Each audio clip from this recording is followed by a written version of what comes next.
municipal.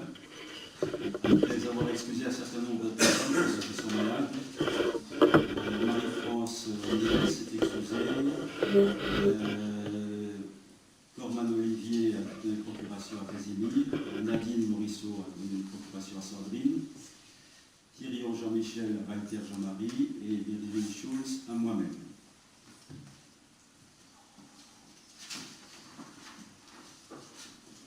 Je voulais vous informer en préambule du conseil municipal que j'ai mis à l'ordre du jour, à la demande de la communauté de communes, la modification des statuts de la CCCE, donc la prise de compétence gestion des eaux pluviales urbaines.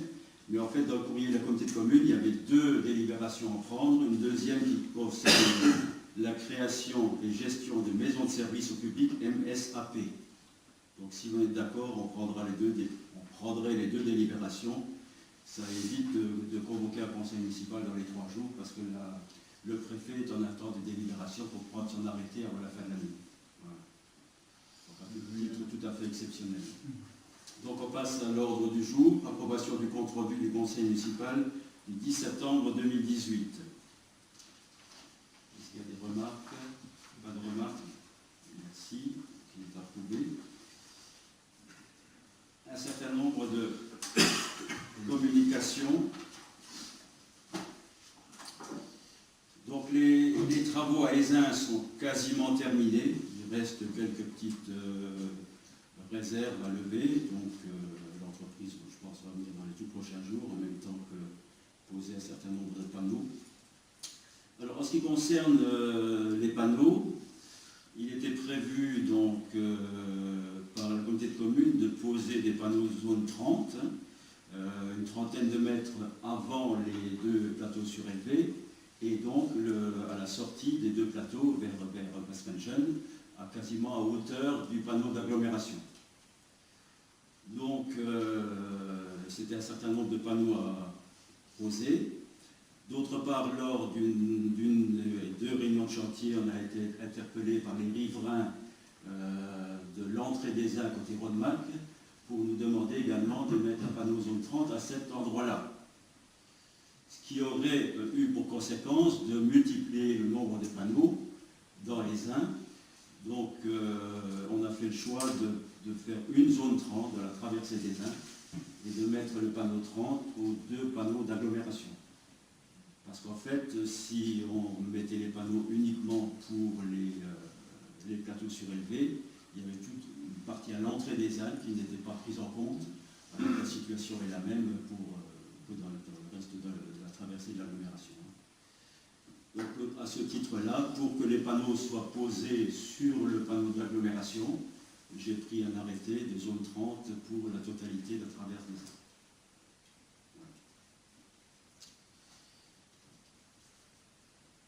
Pour la suite des travaux au Jardin du Castel, pour la tranche, la deuxième partie de la deuxième tranche de la T2BB, la viabilité est terminée. Et en ce qui concerne la première tranche, donc qui est quasiment intégralement construite, ce débat m'a entrepris donc pour notre compte les travaux de voirie définitive. Donc les riverains ont été avisés par un mail du 18 septembre que les travaux seront prochainement réalisés de fin septembre au mois d'octobre sur la tranche 1 du lotissement du Jardin du Castel. L'objet de ces travaux consiste dans la réalisation de vos entrées charretières en béton désactivé et la réalisation de la voirie définitive.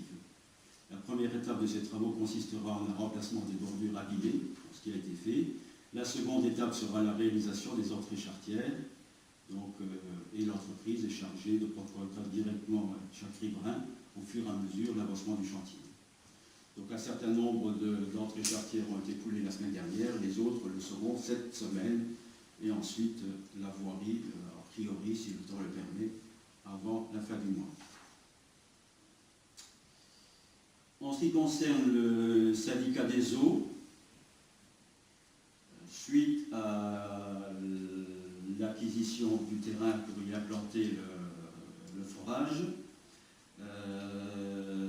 nous avons fait au titre du syndicat 2 demandes de subvention, à savoir au titre d'Amiter au département, le dossier a été accusé réception, le dossier est complet, et au titre de l'agence de bassin Rhin-Meuse, où là il manque un certain nombre d'éléments qui vont intervenir dans les toutes prochaines semaines.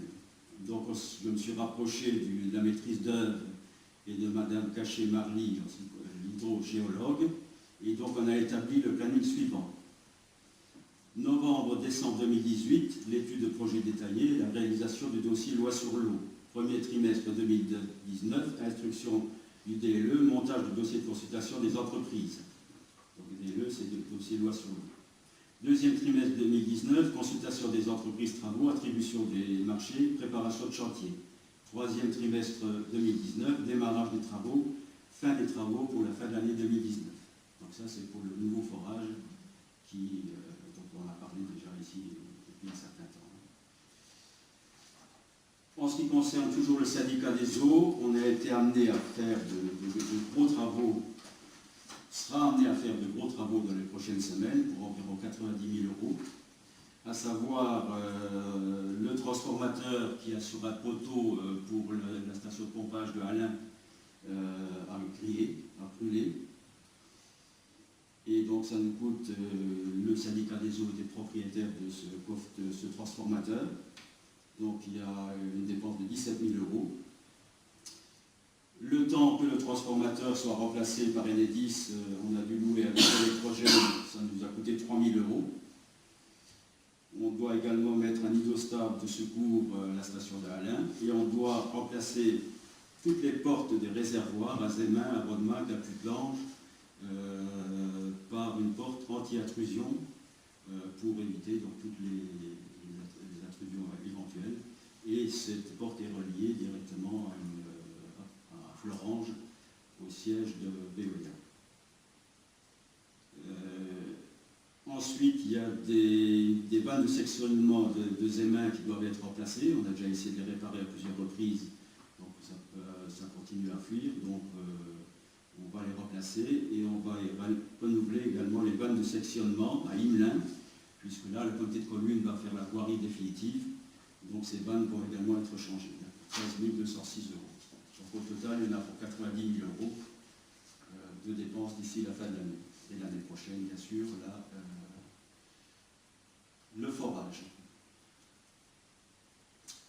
Vous dire également que suite à la convention qu'on a approuvée ici entre le PFL, enfin l'avenant à la convention qu'on a approuvée ici entre le PFL et la commune, le PFL a pu faire l'acquisition de la Grange Laïque et l'acte a été signé avant la fin du mois de septembre dernier, donc le 26 ou le 27 de mémoire. Donc actuellement, le PFL est propriétaire de cette grange. On a pris une décision importante également à la communauté de communes, à savoir que l'espace aquatique de Breistorf-la-Grande, Cap-Vert, passe en délégation de service public, donc en régie. Donc c'est la communauté de communes qui va gérer cette piscine en régie, ce qui a comme conséquence.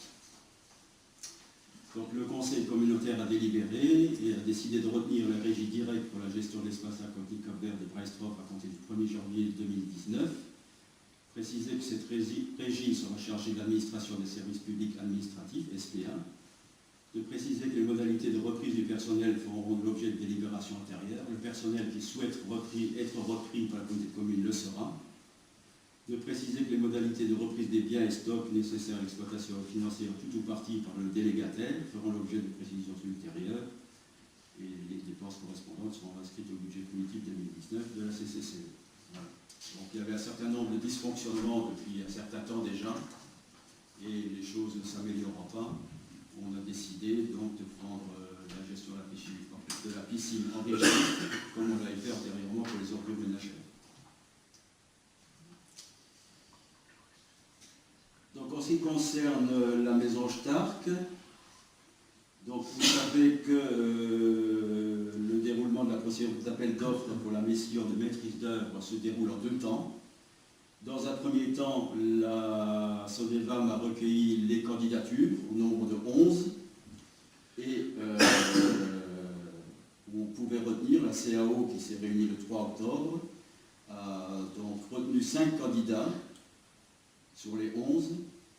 Ces 5 candidats doivent nous présenter un dossier de candidature éventuellement nous faire des propositions déjà s'ils ont une idée sur l'aménagement futur. C'est quelque chose comme des cabinets d'architectes. C'est des cabinets d'architectes, oui, c'est des cabinets de maîtrise d'architectes et autres, je vais vous donner les noms.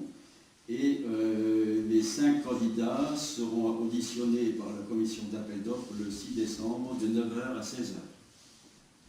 Chaque cabinet, pendant 1 heure, viendra nous parler de son idée d'aménagement. Il faudra qu'on choisisse un cabinet de maîtrise d'œuvre. Alors, les 5 cabinets retenus sont les suivants. Alors, en numéro 1, il y a 2 cabinets ex-aequo avec une note de 8 sur 10. Alors, le premier, c'est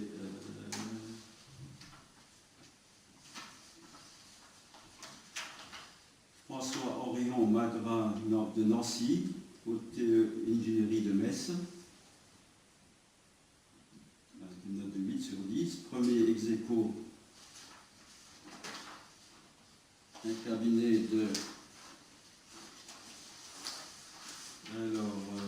qui s'appelle Fabre Speller de Clermont-Ferrand, Lionel Picard de Valenciennes, architecte associé, Choulet Louis de Clermont-Ferrand pour le fluide et la partie thermique, BMI de Paris pour structure monument historique et Vénatec de Beurre-de-Nancy, acousticien. Et Beaumont, BET, ingénierie, cuisine collective. Ça, c'est les 2 premiers ex-aequo. Ensuite, le troisième, c'est un cabinet local. Alors, le troisième,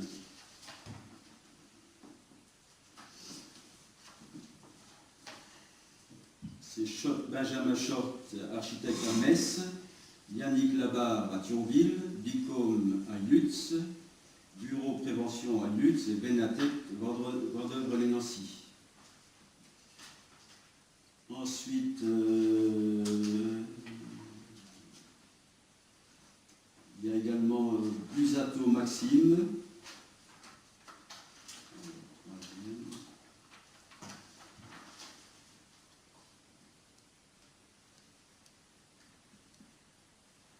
Il y a Milieu de Nancy également, qui s'est également associé avec Vénatec.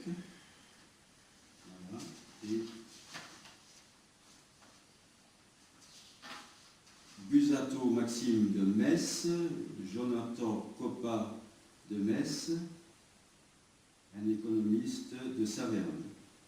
Voilà. Donc, ce sont les 5 cabinets dont les dossiers ont été examinés par la SODEVAM et qui ont été notés d'après différents critères. Donc, le premier critère, compétence des équipes et moyens mis en œuvre pour assurer la prestation, note sur 4 au maximum. Référence générale, référence dans le domaine considéré, référence environnementale, note sur 4, et note de motivation, note sur 2. Donc les 2 premiers ont obtenu 8 sur 10, le troisième a obtenu 7 sur 10, le quatrième ex-aequo a obtenu 6,5 sur 10. Donc au niveau de la commission d'appel d'offres locale, on a décidé de retenir 5. On avait le choix entre 3 et 5, on a retenu 5 pour que les locaux soient également aptes, donc sollicités pour présenter un dossier à la commission d'appel d'offres du 6 décembre. Vous dire également que on a donc arrêté avec la communauté de communes le chiffrage définitif, le coût définitif des travaux rue des Seigneurs, placette de l'église. Donc il y a pour le compte de la commune, ça concerne donc la rue des Seigneurs, la placette de Borbel-Fringé moyen, ça fait partie de la rue des Seigneurs, et la partie qui longe l'église. Tout ça c'est pour le compte de la commune. La communauté de communes a pris en compte que la place Monseigneur-Pell, uniquement la place qui la concerne. Donc il y en a pour 134 489,32 pour la commune et pour 127 449,64 pour la CCC. Donc le décompte définitif est intervenu il y a quelques jours. Pourquoi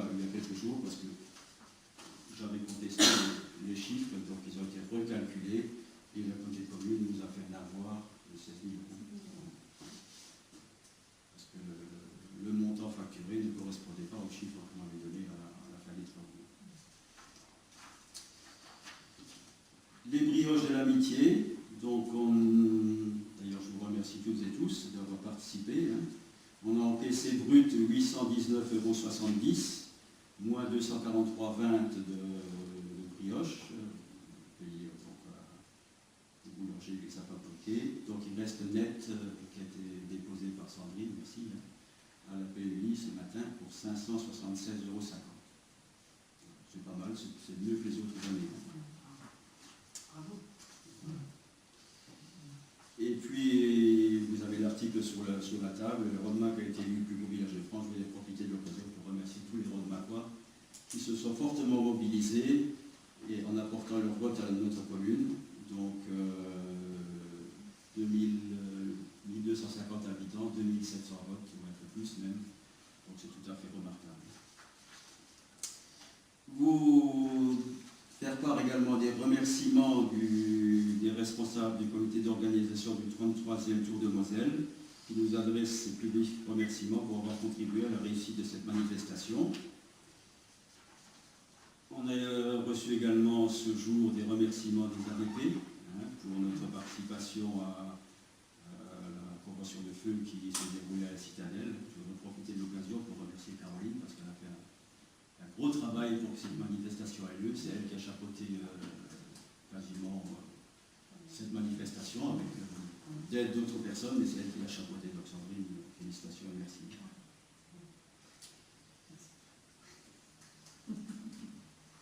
Un certain nombre de manifestations qui auront lieu d'ici la fin du mois de novembre. Samedi prochain aura lieu, samedi et dimanche prochain aura lieu l'Oktoberfest, qui est la 2e édition organisée par la brasserie. Samedi soir aura lieu également à l'église un concert de flûte et orgue. Ensuite, il y aura les manifestations du 11 novembre qui se déroulent cette année un dimanche. Le 16 novembre, l'Assemblée générale du tennis. Le 17 novembre, il y aura le repas d'ensemble du foyer socio-culturel, incendie. Donc, c'est une première aussi. Peut-être pas une première, mais ça fait très longtemps qu'il n'y a pas eu de repas au niveau du foyer. Le 23 novembre, il y aura l'AG des AVP. Et le 25 novembre, le repas des aînés au foyer. Voilà.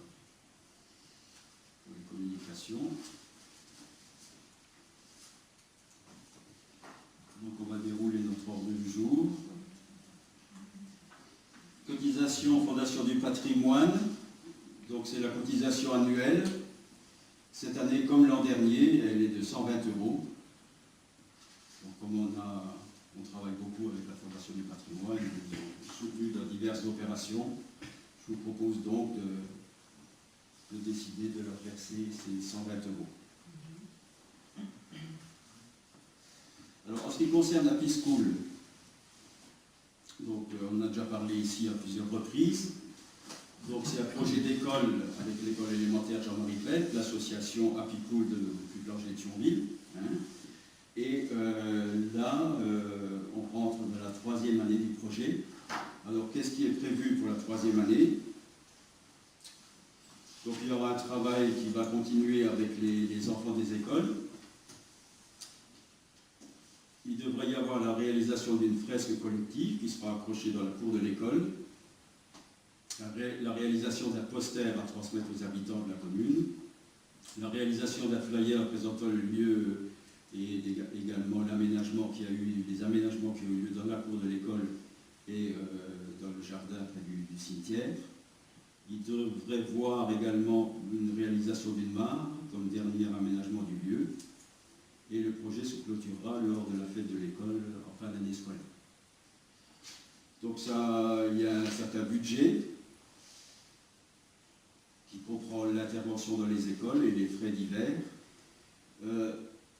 La région Lorraine, la région Grand Est plutôt, a voté un crédit de 3 000 €. L'école, l'APE qui a versé une subvention à l'école, l'école participera pour 1 100 € et la subvention qui est demandée à la commune est de 450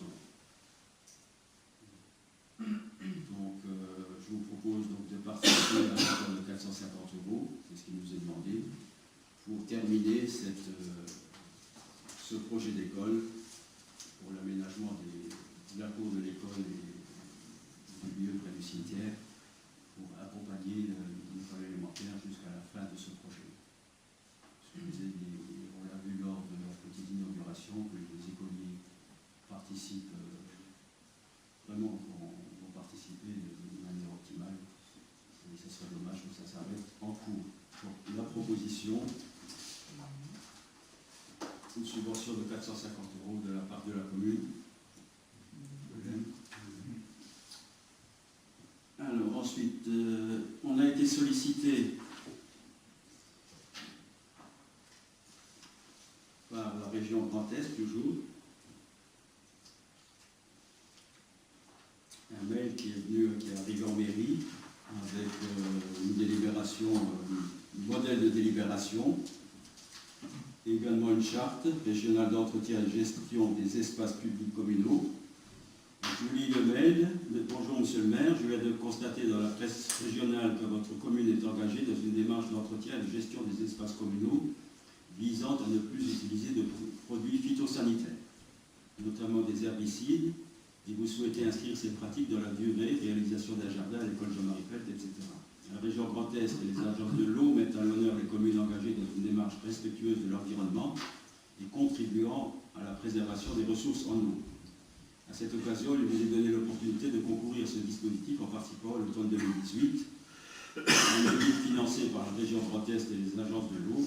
D'une façon générale, il est présupposé que vos pratiques d'utilisation de produits phytosanitaires pour l'entretien des espaces sont en totale conformité avec la réglementation en vigueur. Donc, la réglementation en vigueur elle est bien simple, les produits phytosanitaires, les désherbants sont interdits, sauf dans les cimetières. Pourquoi? C'est bizarre, mais c'est comme ça. Donc ça veut dire que depuis le début de l'année, nous n'utilisons plus de produits, des désherbants et autres.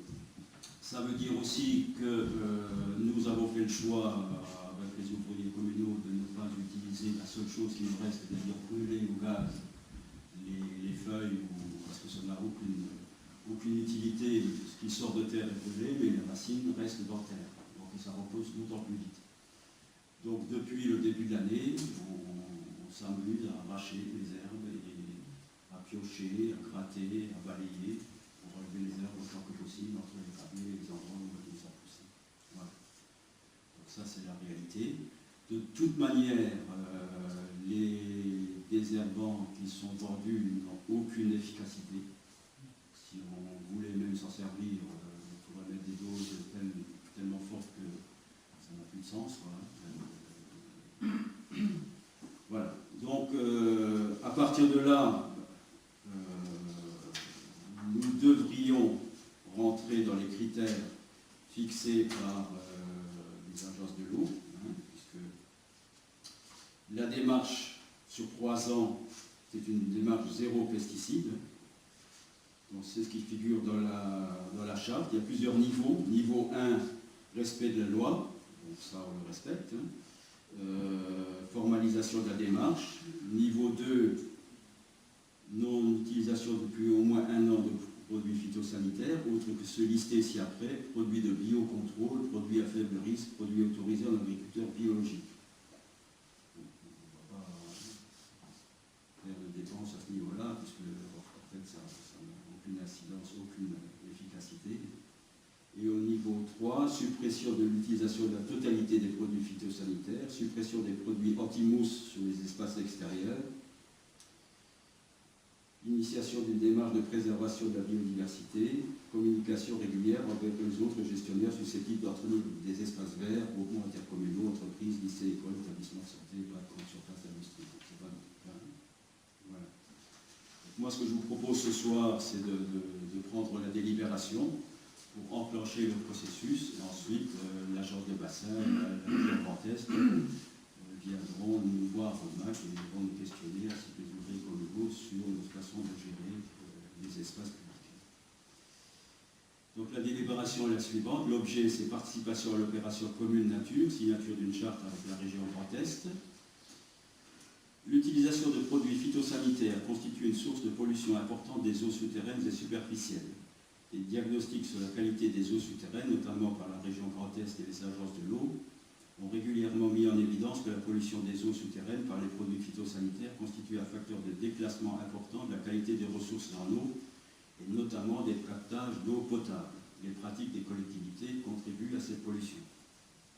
Un exemple qui est plus récent, qui date de quelques années. Vous savez qu'on avait 2 stations de pompage, une à Aisin et une à Allain. Celle d'Alain, on a dû la fermer, puisque les analyses d'eau étaient mauvaises, et l'ARS nous a obligés à fermer ce pompage-là. Et que depuis, on n'a plus qu'un seul pompage.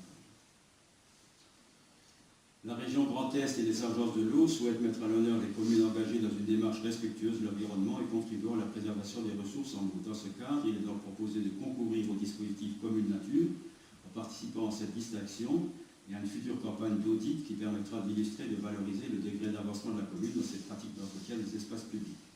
La participation à cette démarche sera formalisée par la signature d'une charte d'entretien et de gestion des espaces communaux. Le conseil municipal, après en avoir délibéré, décide d'inscrire la commune à l'opération Commune Nature au titre de la démarche zéro pesticide mise en œuvre par la région Grand Est. Autorise le maire à signer la charte correspondante et toutes les pièces afférentes à ce dossier. Qui veut intervenir? Je pense que ça, dans la période actuelle, c'est une bonne chose de participer à cette opération. Tout le monde est d'accord? L'unanimité? Oui. Merci. Convention d'occupation précaire des terrains communaux. Donc il s'agit toujours des mêmes personnes. Laïc Bertrand et les époux Zygman au chemin de la Glèbe. Donc les époux Zygman, ça ne change pas, il y a 2 arts, 2 arts et demi, 3,16 €. Par contre, en ce qui concerne Bertrand, la somme est en nette réduction, puisque pour l'année en cours, on était à 272,66 €, on passe à 165,49 € au motif que la tranche 2, qui a été viabilisée, est retirée de sa partie exploitée. Donc la surface ayant largement diminué, il est normal que sa participation, sa location des terrains diminue dans les mêmes proportions. Donc, convention d'occupation précaire des terrains communaux 2018-2019, le conseil municipal, après avoir délibéré, décide de renouveler les conventions d'occupation précaire suivantes. Au profit de Laïc Bertrand, pour l'exploitation des terrains communaux, section 49, parcelle 275, pour partie anciennement 40, pour l'année 2019. Le montant de la redevance est fixé à 165,49 € pour la période du 1er octobre 2018 au 30 septembre 2019. Au profit des époux Zygman pour l'exploitation 252 m² pour partie du terrain communal cadastré section 50, parcelle 187 pour l'année 2019. Le montant de la redevance est fixé à 3,16 € pour la période du 1er octobre 2018 au 30 septembre 2019. De particulier. Alors, préparation de la dotation globale de fonctionnement DGF pour l'année 2019, recensement des longueurs de voirie. Alors, je vous rappelle que la longueur des voiries, c'est un des critères qui constitue la DGF et qui nous apporte une somme complémentaire. Donc, chaque fois qu'il y a une voirie qui est reprise dans le giron communal, on rajoute le maîtrais à cette voirie et on le communique à la sous-préfecture. Et l'année suivante, c'est pris en compte dans le calcul de la DGF. Donc, préparation de la dotation globale de fonctionnement DGF pour l'année 2019, recensement des longueurs de voirie. Suite à la délibération du 10 septembre 2018 d'intégration dans le domaine public communal des voiries du lotissement Codassi à Folbach, la longueur de la voirie pour la rue de Halte s'établit à 52 mètres. Ainsi, la longueur totale de la voirie communale s'établit désormais à 11 316 mètres. Le conseil municipal approuve le nouveau recensement des longueurs de voirie communale. Donc on était à 11 264, on passe à 11 316. Voilà, plus de 11 km de voirie.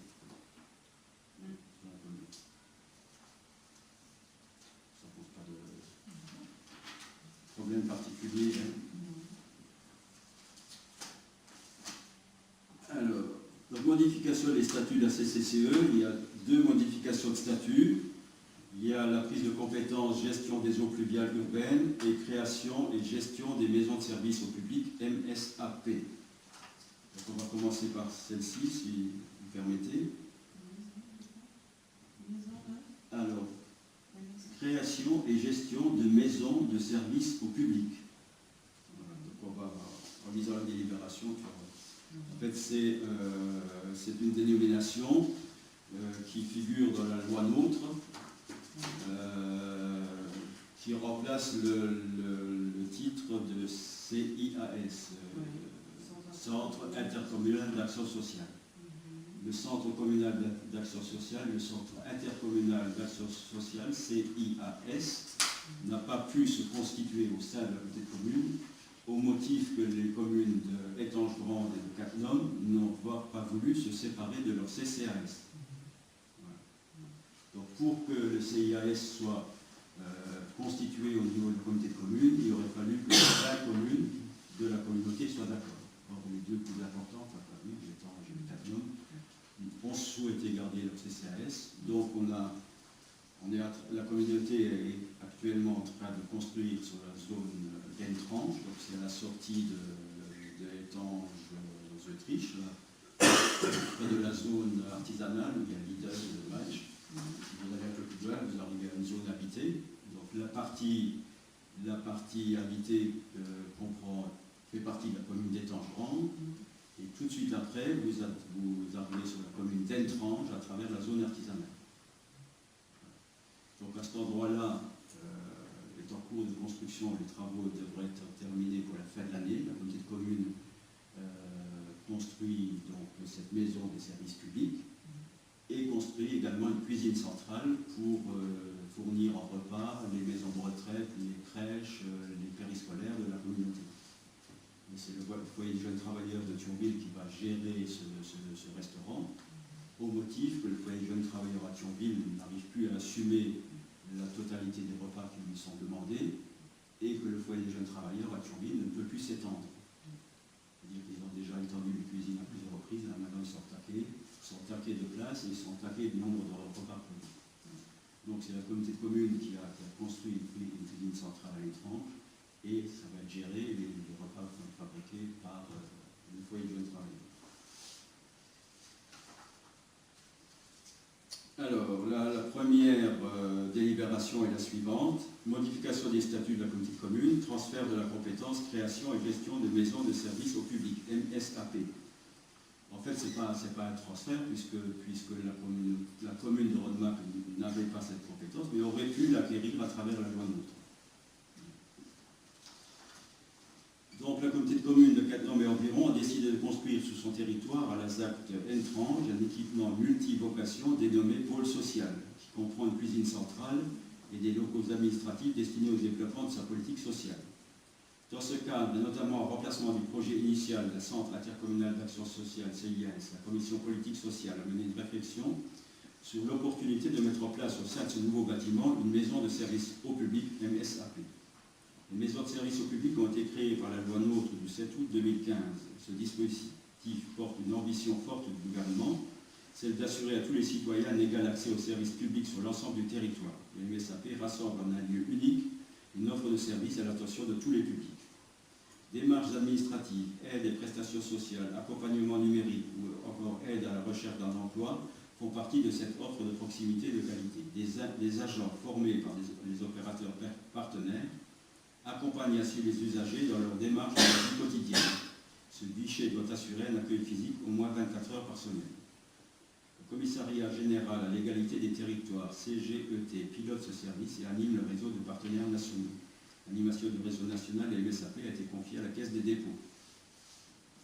Considérant qu'au sein de la maison communautaire, des permanences de services à la population sont déjà mises en place par la CCCE en partenariat avec différents organismes tels que la mission locale Nord-Mosellan, insertion des jeunes, la direction des solidarités du département de la Moselle, aide sociale, le centre d'amélioration du logement de la Moselle, programme Habiter mieux, l'association départementale d'information sur le logement, espace info énergie, et l'association Athènes, dispositif référent, violence au sein du couple. Considérant que pour renforcer ce partenariat et diversifier l'offre de services à l'attention de tous les publics du territoire, de nouvelles associations locales pourraient être développées à la MSAP, notamment avec l'association Apologie, accès au logement des jeunes, le Centre régional d'information jeunesse de Lorraine, la Caisse d'assurance retraite et de la santé au travail, l'Union départementale des associations familiales, l'insertion sociale, le Centre d'information sur le droit des femmes et des familles, l'association thionvilloise d'aide aux victimes, la table, pour les infractions pénales, la Chambre régionale du surendettement social, etc., etc. Considérant qu'avec la création d'un pôle social à Zagdentranche, recoupant les compétences enfance et sociales, la CCCE s'est dotée d'un outil au service au public. C'est doté d'un outil au service du public. Alors dans ce lieu siégera non seulement les permanences de toutes ces associations, qui sont déjà pour partie appuyées à la communauté commune à Cattenom-Orléans, et qui auront lieu maintenant dans ce nouveau local, à partir du début de l'année prochaine. Également, la compétence enfance qui est de la communauté commune, par exemple, les inscriptions dans une crèche se feront à cet endroit-là, par Internet aussi, mais si les personnes ont besoin de renseignements, il y aura une permanence également pour s'inscrire dans les multi-accueils. La présence d'acteurs de l'insertion, Pôle emploi, mission locale, tremplin, UDAF, Apologie, Action sociale, CAF, MSA, CARSAT, CD57, CIDFF permettra aux habitants d'accéder à services d'information et d'accompagnement de proximité. Considérant qu'avec un accès numérique, un animateur d'accueil formé, une mutualisation de moyens, le futur pôle sera en adéquation avec la volonté portée par les pouvoirs publics d'offrir en un seul lieu un panel de services variés et complémentaires. Considérant que les services rendus par les maisons de services au public sont inscrits par le cadre juridique comme compétences optionnelles pouvant être menées par les comités de communes conformément à l'article L5214 alinéa 16 du Code général des collectivités territoriales. Considérant que la mise en œuvre du MSAP sur le territoire communautaire permettrait en un lieu unique pôle social d'assurer d'une part un égal accès aux services publics et d'autre part que les publics puissent effectuer les démarches administratives en ligne ou en direct, accompagnés par un agent formé par les opérateurs partenaires. Il pourra également se déplacer pour les personnes qui n'ont pas Internet ou les personnes qui n'ont pas les capacités pour faire des démarches administratives en ligne, donc ils pourront le faire sur place. Considérant que chaque MSAP délivre une offre de services permanence en fonction des besoins locaux et des partenaires tissés, il doit demander au conseil municipal de transférer la compétence création et gestion de MSAP à la communauté de communes de Cattenom et environ, d'approuver la modification des statuts de la CCCE comme telle. C'est un peu long, mais je pense que c'est intéressant. Donc ça, c'est un service qui devrait rentrer en service, c'est le cas de dire, avec du personnel dédié à partir du mois de janvier prochain. Les travaux devront se terminer pour la fin de l'année. On est d'accord pour cette délibération. Alors la deuxième délibération, je vais également vous la lire. La genèse est un peu la suivante. C'est-à-dire que ça concerne la gestion des eaux pluviales urbaines, c'est-à-dire en agglomération, pas les fossés dans les champs et autres. C'est un peu le pendant de l'attaque GEMAPI ou de l'organisation de GEMAPI pour les rivières. Alors ce qui s'est passé, pourquoi on en prend une délibération, ça figure, je vais le relire tout à l'heure, mais je voulais vous donner l'explication en préambule. À travers la loi NOTRe, la communauté de communes était d'office gestionnaire des eaux pluviales urbaines à partir du 1er janvier 2018. Donc, au 1er janvier 2018, la communauté de communes était d'office par la loi, donc il n'y avait pas de délibération en temps. Sauf que le Parlement a voté une loi début août pour dire que la compétence obligatoire devenait une compétence facultative. Donc il faut prendre une délibération pour transférer cette compétence à la communauté de communes. Alors, la gestion des eaux pluviales urbaines a été érigée en service public administratif à part entière par la loi du 30 décembre 2006 sur l'eau et les milieux aquatiques. L'instauration d'un service public spécifique permet aux collectivités d'intégrer au mieux à la gestion de leur territoire les problématiques liées aux eaux pluviales, telles que les risques d'inondation par ruissellement, causés par le développement des réseaux d'assainissement et l'imperméabilisation des sols. Ceci recouvre les missions relatives à la collecte, au transport, au stockage et au traitement des eaux pluviales des aires urbaines. Les eaux pluviales désignent les eaux de pluie ayant touché une surface construite ou naturelle, appelée également eau de ruissellement, lorsque l'eau de pluie ruisselle sur les surfaces imperméabilisées ou perméables. Il n'existe pas d'obligation générale de raccordement des propriétés privées au réseau public d'assainissement collectif pour l'évacuation des eaux pluviales. L'évacuation et le traitement des eaux pluviales tombées sur un terrain privé relève en principe de la responsabilité de son propriétaire. Néanmoins, le raccordement peut être proposé ou imposé par le règlement du service d'assainissement ou par les documents d'urbanisme, notamment le plan local d'urbanisme, selon les prescriptions techniques fixées par la collectivité compétente. La loi du 7 août 2015 portant nouvelle organisation territoriale de la République, nôtre, précise que l'exercice de cette compétence est obligatoire pour les comités de communes au 1er janvier 2018, en application des dispositions transitoires issues de son article 68.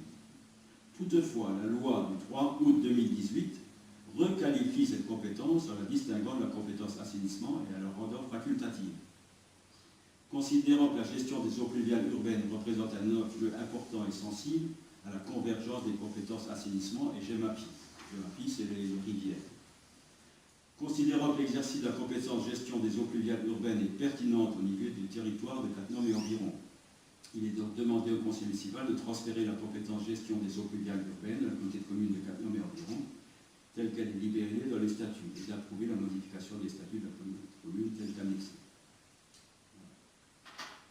Donc pour nous, c'est un avantage, hein, puisque tout ce qui concerne la gestion des eaux pluviales, les tuyaux d'assainissement, etc., c'est un coût très important. Et donc, avant le 1er janvier 2018, c'était à la charge de la commune. C'était à la charge de la commune, oui. C'est-à-dire que c'était à la charge de la communauté de communes, sauf qu'on versait 30 000 € de droit de passage, en quelque sorte, de les tuyaux d'assainissement pour l'eau pluviale. Donc logiquement, le président nous a dit que cette charge ne devrait pas disparaître, mais devrait baisser considérablement. C'est la CLEP qui va se réunir et qui va décider le transfert de charge et à quel niveau. Naturellement, je ne peux pas y répondre, mais il s'est engagé à ce que cette charge diminue. Nous, je rappelle quand même que l'année dernière, c'était 29 000, tout près de 30 000 €. Et puis, c'est pas seulement ça, c'est également les travaux qui sont lourds. Hein. D'ailleurs, lors de la réunion du conseil communautaire, le président nous a expliqué il y a des communes qui avaient besoin de travaux urgents. Il savait que la loi NOTRe avait attribué ça au 1er janvier à la communauté de communes, c'est une compétence. Dès le 2 janvier, le 3 janvier, ils sont adressés au président de la communauté de communes pour faire des travaux. Les services de la communauté de communes ont fait des dossiers d'appel d'offres, ont lancé les appels d'offres quand la loi du 6 août est arrivée, rendant cette compétence facultative.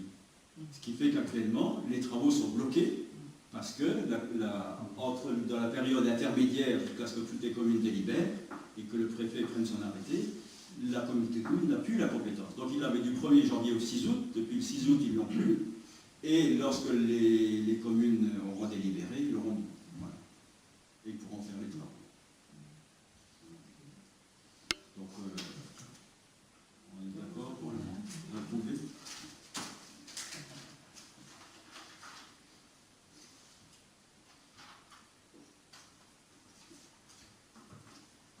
Alors, remplacement d'une fenêtre à l'école maternelle. Donc, dans l'ancien dortoir de l'école maternelle dans l'extension, il y avait une salle avec une belle grande fenêtre arrondie. Et donc actuellement, ce dortoir n'est plus dortoir, puisque dans l'extension maintenant il y a un nouveau dortoir, donc elle sert de salle d'activité, peinture et autres. Et cette fenêtre en bois est détériorée, on l'a maintenue en vie pendant quelques années en mettant de la colle à bois, et maintenant il est temps de la changer. D'autre part, je pense qu'il y a un carreau qui est cassé, je pense moi c'est l'impression qu'ont eu les ATSEM en arrivant de l'école le matin, je pense qu'il y a eu une volonté d'effraction, de rentrer dans le bâtiment. Finalement, ils ne sont pas rentrés, mais tout ça cumulé fait que on est obligé de changer cette fenêtre. Donc ce n'est pas une petite fenêtre. Hein. Enfin, bon, là, on ne voit pas bien sur le devis. Hein. C'est une grande fenêtre arrondie et puis trois vantaux sur le bas. Voilà. Donc, on a les uns et les autres, on s'est mis pendant les grandes vacances en pensant qu'on allait trouver rapidement un menuisier qui allait nous faire ça. À ma plus grande surprise, les menuisiers du secteur ne font plus de fenêtres en bois. Menuiserie Maninger ne fait plus de fenêtres en bois.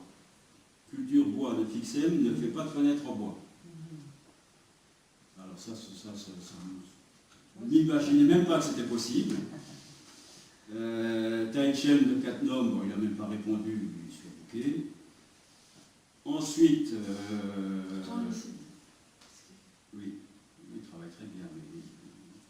Ensuite, j'ai sollicité la menuiserie Grand-Île de Petit Étange.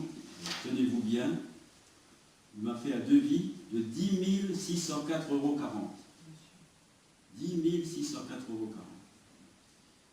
Je me suis tourné vers le Luxembourg et j'ai reçu un devis de 7 137,10 €. Et puis finalement, on a été chercher un menuisier à Famec pour 4 545 €. Alors, vous voyez la différence, 10 640, on arrive à 4 545,37 TTC, avec un autre carreau qui fait du bois. qui fait du bois et qui fait encore. Bon, il fabrique plus. On dirait J'ai vu aller sur en bois. Tous les autres sont en bois. Tous les autres sont en bois. Parce que ce serait plus sûr, ça... le problème qu'il y a eu, c'est quoi? Ça pourrit ou... Oui, bah c'est les fenêtres qui sont là depuis l'origine, hein, depuis l'ouverture de l'école maternelle. Mais bon, la partie extension est en alu, mais cette partie-là, toutes les fenêtres sont en bois. Donc ça nous est difficile. On a discuté entre les adjoints, moi ça m'est difficile de PVC déjà non, parce que la BF, voilà. Mais bon, en alu, c'est pas moins cher. Hein. C'est plus cher. Ouais. Là, on a lu la même société de Famec, on est à 5 752,26. Voilà. Peut-être, dans mon esprit, mettre de l'alu sur tout le bâtiment, le jour où on change toutes les fenêtres, parce que ça arrivera un moment où on sera obligé de toutes les changer, hein, parce que les autres fenêtres, elles ont mal pour certaines les ouvrir. Mais une fenêtre, voilà. Encore un menuisier.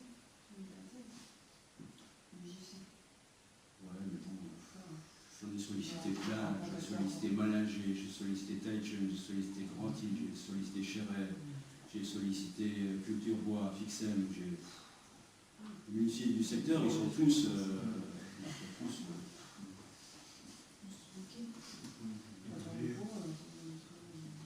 Après, ne pas faire de bois, ça... C'est un autre, voilà. Moi, je le vois mal demander du bois à ceux qui viennent en mairie, faire des demandes de travaux et pas le faire moi-même. Ça ne serait pas donner le bon exemple. C'est la partie ancienne qui est typée années 80, où tout se faisait en bois. Oui, je sais. De l'autre côté, c'est alu, c'est beaucoup plus moderne aussi. Ah ben c'est l'extension, mais c'est pas le même, c'est pas tout plat déjà. Il y a aussi. Elle va durer une quinzaine d'années quand même. Hein. Tout en bois, hein. Oui, 30 ans après. Ouais. Donc avec donc cette fenêtre plus un vitrage, double vitrage à changer dans les toilettes, hein, on arrive à 4 730,42. Donc moi je vous propose d'adopter ce devis et puis de passer commande assez rapidement. Parce que là également, il y a entre 8 et 12 semaines de fabrication.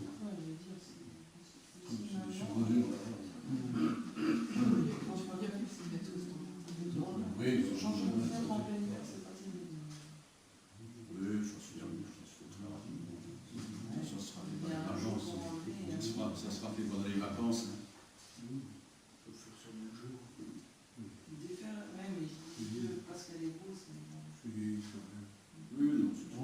l'exploitation, c'est pas un problème. que c'est plus de nous pour la fabrication, oui.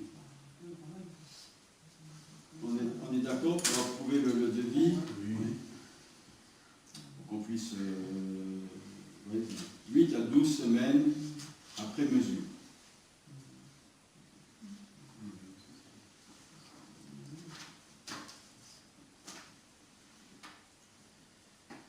Et on termine par le budget supplémentaire 2018.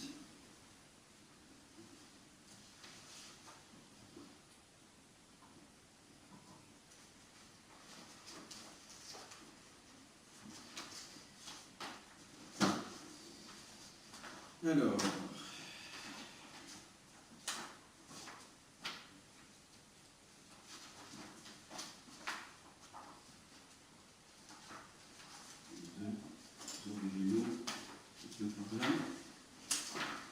photocopie.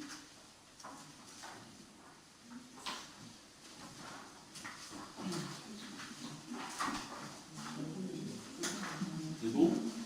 Il nous reste un coup? Voilà. Donc vous connaissez le principe maintenant. Donc en section de fonctionnement, page 8 pour ceux qui ont le document complet, on abonde les articles, on rajoute une somme à ce qu'on avait prévu au budget primitif.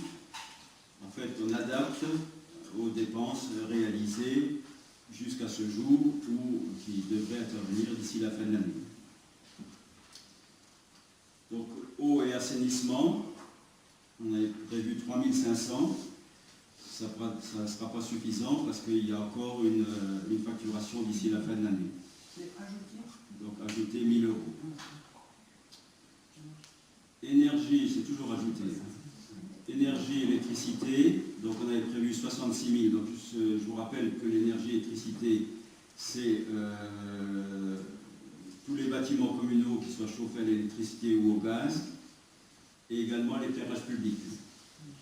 Donc on avait prévu 66 000, on demande de rajouter 2441. Pourquoi cette somme? Parce qu'on verra lors du prochain conseil municipal, EDF va nous rembourser cette somme au motif que, donc elle nous l'a facturée, mais elle nous rembourse au motif que il faut une régularisation entre les estimations et le réel 2 fois par an, au mois de mars et au mois de septembre. Donc au mois de septembre, je pense que compte tenu de l'été très doux, la consommation est inférieure à l'estimation, donc ils vont nous rembourser 2 chèques. Une sur le gaz et une sur le chauffage des bâtiments.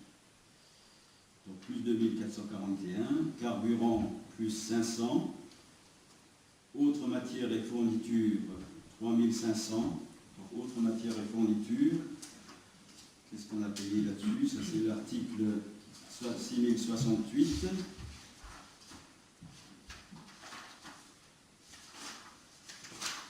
Alors, 6068.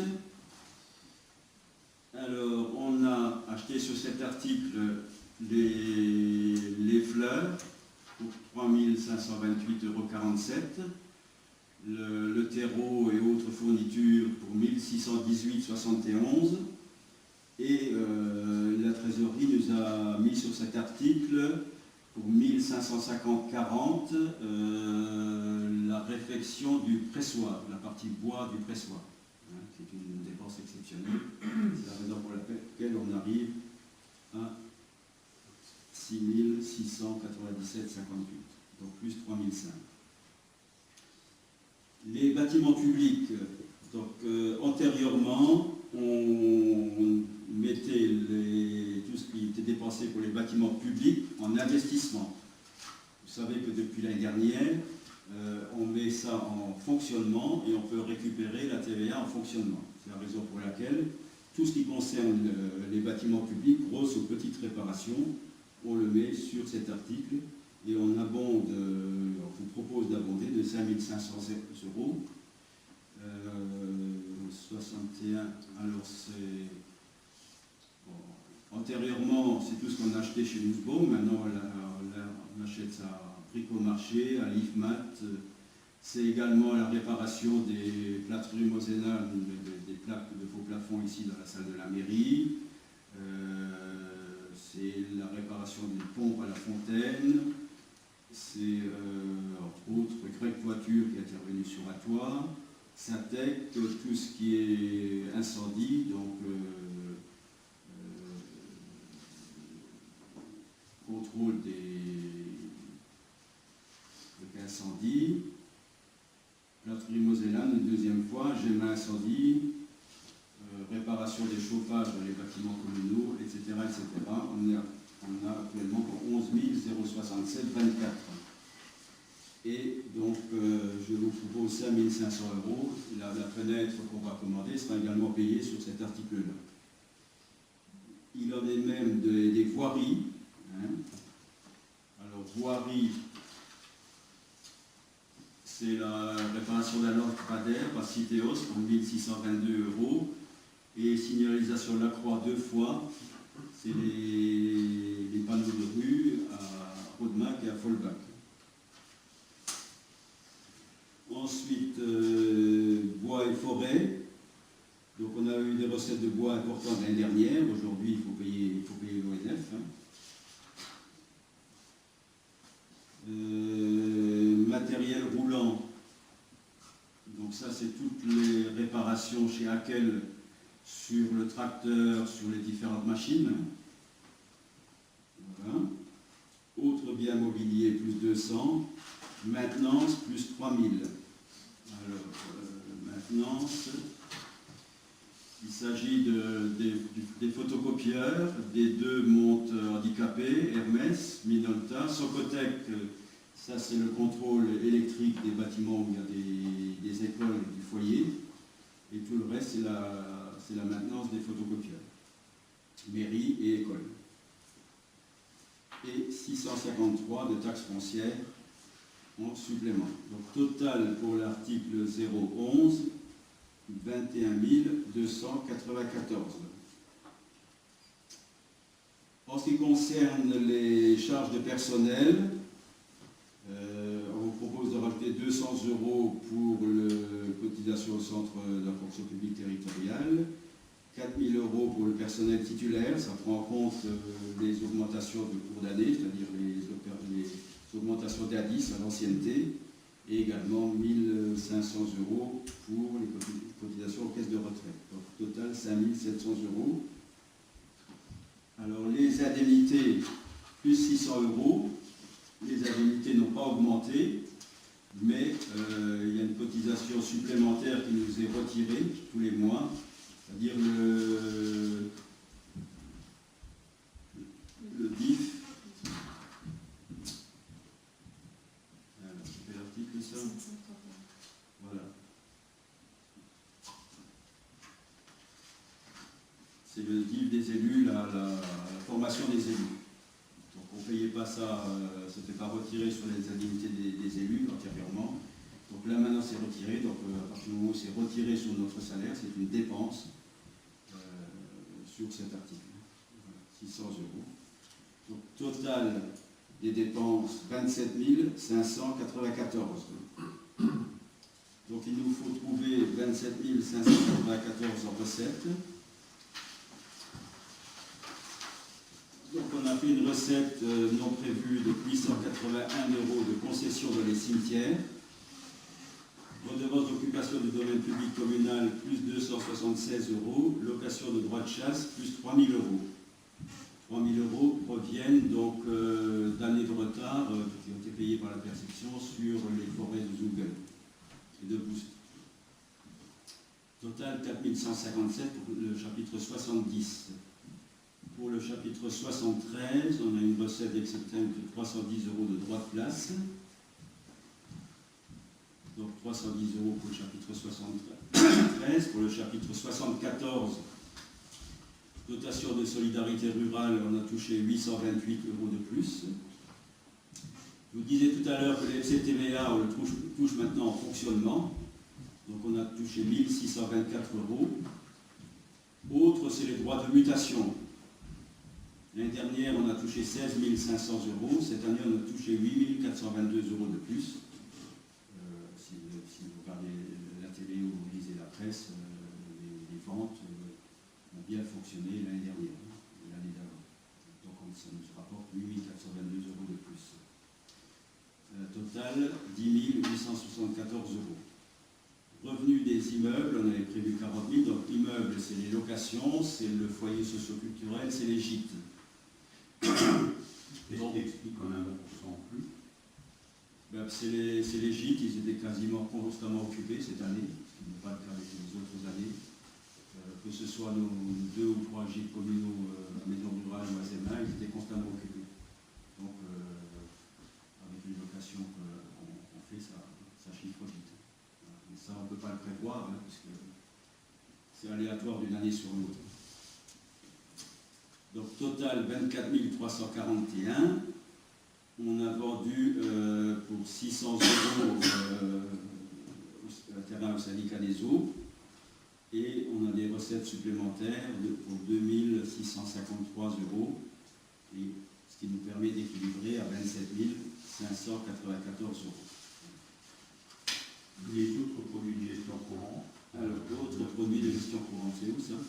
Le 75. 75. Ben ça, c'est le revenu des immeubles, c'est les 9 000 euros de plus sur les locations, principalement les gîtes. Ah oui, c'est le chapitre. Les 75, c'est le chapitre, 752, c'est la oui, vie. c'est le chapitre. Donc, on équilibre à 27 694 euros. 27 594 en dépenses et en recettes. Ceci pour le fonctionnement. En investissement, on a une recette supplémentaire, page 12. Le FCTVA, on avait prévu 23 000. On a touché 17 608 euros de plus. Donc moi j'avais estimé la fourchette basse parce que je ne savais pas si on toucherait le remboursement de TVA sur l'acquisition du centre d'exploitation routière. Finalement on nous l'a versé. Donc ça fait 17 608 euros de plus. Donc ces 17 608 euros, c'est la seule recette supplémentaire en investissement. Donc on l'affecte à la place des métairies. On rajoute 17 608 euros aux 57 147,66 qu'on avait prévu au budget primitif pour payer les premières factures sur 2018 et on payera le solde sur 2019. Donc la section d'investissement s'équilibre à 17 608 euros. Voilà. C'est un petit budget supplémentaire. Je vous propose de prendre en compte toutes les recettes nouvelles. Est-ce que vous avez des questions?